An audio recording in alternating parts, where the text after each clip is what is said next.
Oh, 6.6, The Boogeyman. My name is Stephen Orr, and we're going to be talking about a house fire that happened 2 weeks ago. See, nobody knows what happened and how the fire caught on fire. Some people say that it was by accident. Others don't think so. They think it maybe one of his employees were jealous of him and decided to burn down his house. Some think maybe something went onto the oven while it was on and the house caught on fire. But we know one thing, that they were all in the dining room. But they could never find his body. They only found the wife's and the kids' bodies. There was also a dead cat in the basement, but it looked like that it got crushed from the rubble going onto it. But a few weeks ago, there was a murder. A few friends got murdered in their house just 1 week after the house fire. One was tangled in the ceiling fan. The other one it looked like he got thrown into the TV, which it kind of caught him on fire and electrocuted him. The other one looked like that he got put onto the oven and then set on fire.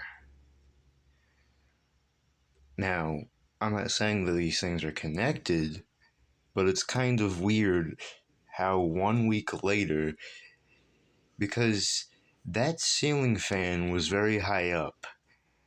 So, either one, we are talking about Superman somehow throwing somebody into a ceiling fan and tangling them up in it. Because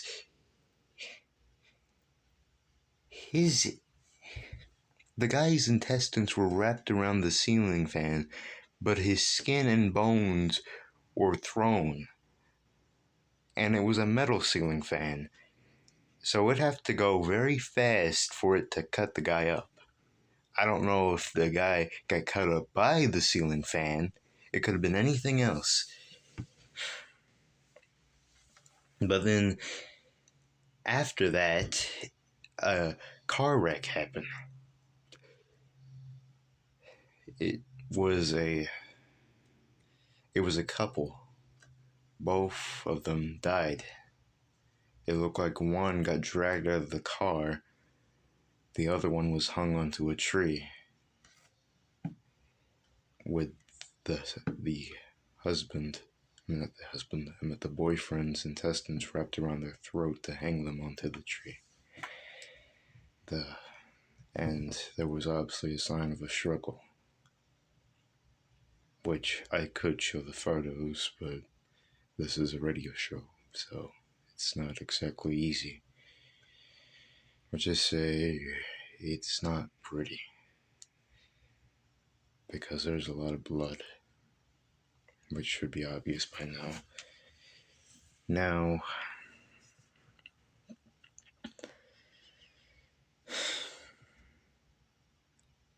there is this grandmother, though, where she's very devastated from her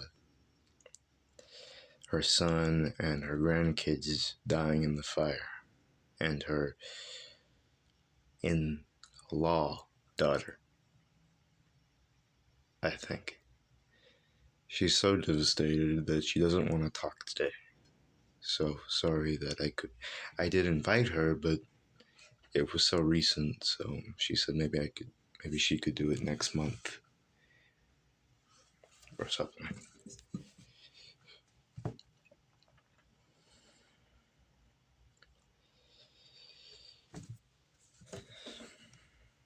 But Some people have been reporting to see a very tall man, and no, this is not Slender Man, because this has a face. Now, I'm not sure if it's fake, but some people say that maybe it's connected to the guy that died with his family in a burnt house.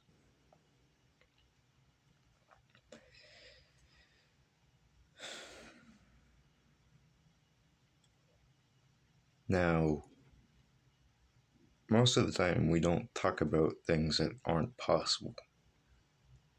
But I was just talking about some guy that got tangled up into a ceiling fan, and another guy that got thrown into a TV. So, I guess it's not entirely impossible for a very tall thing to start killing people. Now, some people say that it has the same exact face that the guy that died in his house. It looked exactly like him. But the bones in his body didn't. It looked like the skin on his body didn't fit him anymore. Like it was just clothes that didn't fit to the point where it ripped. To the point where it'd show bones. The part that's scary is that some people say that it's allowed to mimic voices. It doesn't even have to listen to you to mimic them.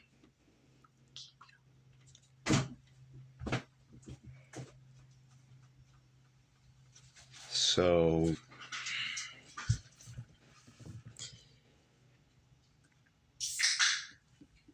we don't really know what's happening, but it's kind of weird that it's allowed to mimic voices, and it's very tall, and it has the same exact face that he has, and the skin on his body didn't look like it couldn't fit the bones inside of it anymore. Some people say that it's allowed to make itself taller and longer,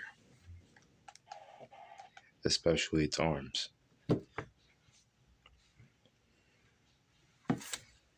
Now, just yesterday,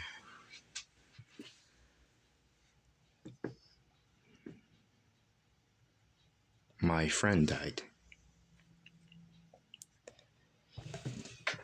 She got into a car wreck. This isn't the couple. The couple died right after those few friends died in their own house.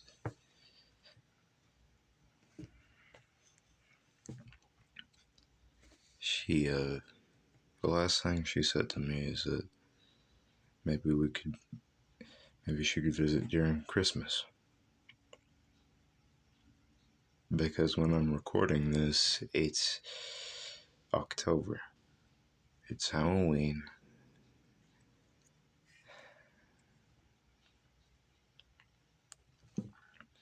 And I just went to her funeral today, and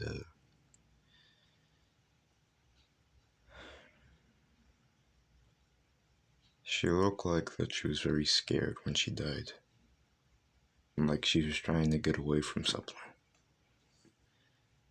To the point where she crashed into a tree. And she got thrown out the windshield from how fast she was driving into the tree.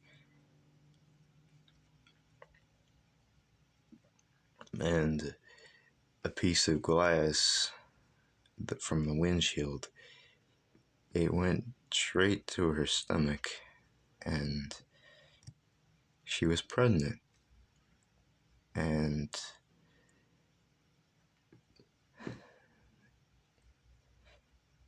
it eats me up on the inside.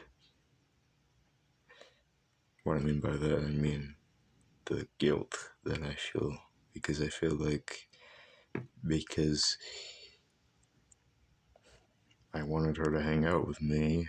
I feel like I'm the reason why she died that night.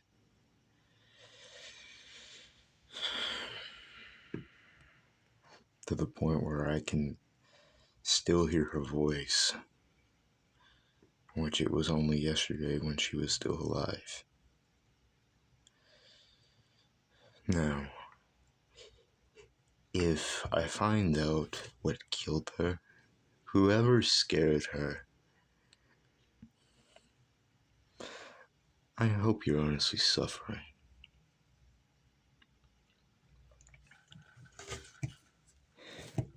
Because if I see your face,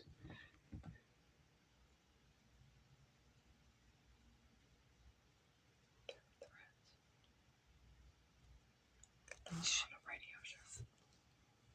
it's just a part of I'm just acting out. Okay, well, eventually you're gonna have to wrap it up. Okay. So go ahead. You know what? Never Press mind. play. It's already Go ahead.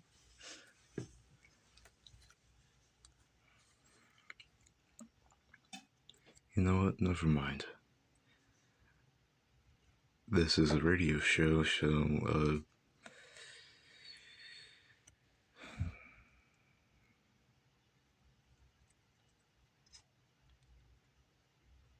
all that I have to say is that if she's listening to this radio station right now and somehow hasn't moved on, then all that I have to say is that I'm sorry. I'm sorry that your baby had to die. And I wish that I died instead of you. Maybe, just maybe, you would still be alive and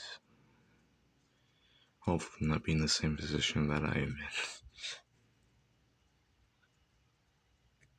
I'm sorry.